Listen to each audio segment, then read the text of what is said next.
Hello students, welcome to Kishore academy. இன்றைக்கி நம்ம இந்த வீடியோவில் என்ன பார்க்க போகிறோன்னா 10th standard maths English medium சமச்சீர் புக்கில் உள்ள 5 மார்க் கொஸ்டின்ஸ் பார்க்க போகிறோம். வாங்க பார்க்கலாம். கொஸ்டின் பாருங்கள்.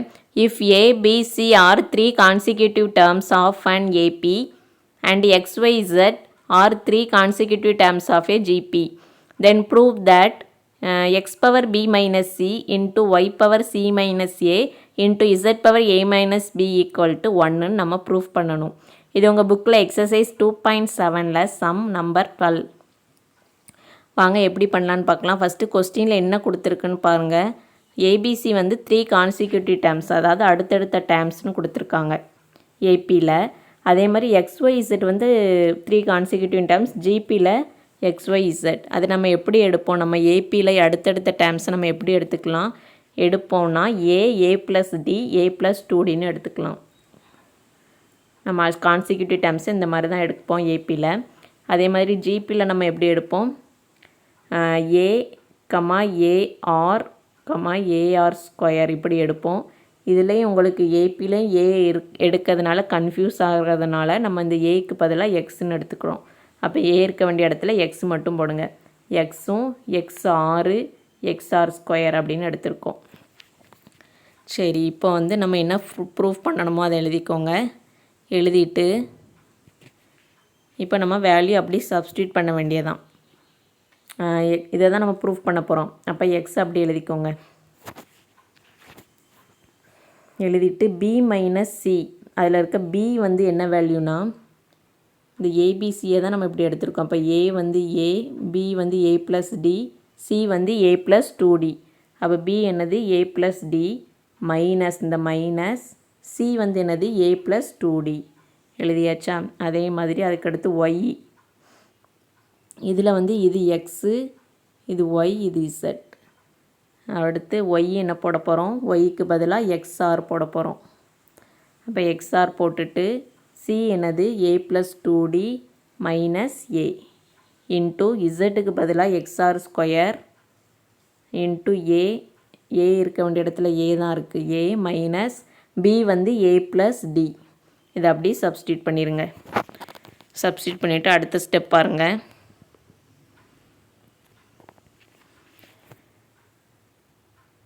இதில் வந்து நம்மளுக்கு மைனஸ் வந்து இது ரெண்டுக்கும் காமன்னால் மைனஸ் அப்படி உள்ளே கொண்டு மல்டிப்ளை பண்ணிடணும். அப்போ ஏ ப்ளஸ் டி அப்படி எழுதிட்டு இந்த மைனஸ் இன்ட்டு ப்ளஸ் ஏ வந்து மைனஸ் ஏ, மைனஸ் இன்ட்டு ப்ளஸ் 2D வந்து மைனஸ் 2D இன்ட்டு எக்ஸ்ஆர் அப்படி எழுதிக்கோங்க. பவரில் உள்ள ஏ ப்ளஸ் 2D மைனஸ் ஏவை அப்படி எழுதிக்கோங்க. அடுத்து எக்ஸ்ஆர் ஸ்கொயர் ஏவை அப்படி எழுதிட்டு இந்த மைனஸ் உள்ளே கொண்டு போனால் minus into a minus into plus d minus d. Next இதில் என்னதுலாம் இருக்குது?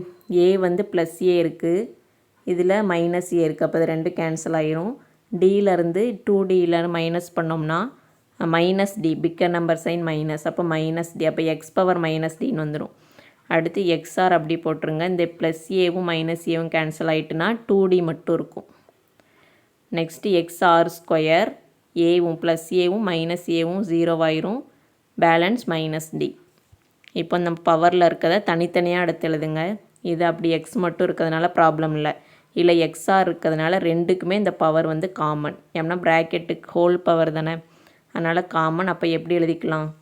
எக்ஸுக்கு மேலே 2D, பவரில் 2D into R power 2D, ரெண்டுக்குமே டி வரும். இதில் வந்து ஒரு டைப்பிங் மிஸ்டேக்கு, இதில் டி வரும். அப்போ ஆர் பவர் 2Dன்னு வந்துடும். அடுத்து இந்த டேம் முடிஞ்சிருச்சு. நெக்ஸ்ட்டு இந்த டேமுக்கு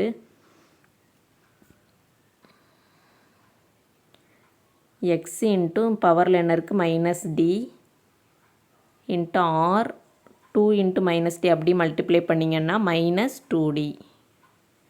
இந்த எழுதியாச்சு. இதில் ஒரு டி இருக்கும். இப்போ நெக்ஸ்ட் என்ன பண்ணலாம்? எக்ஸுக்குள்ள பேஸ்லாம் சேமாக இருக்குல்ல, அப்போ பவரை மட்டும் ஆட் பண்ணிக்கலாம்.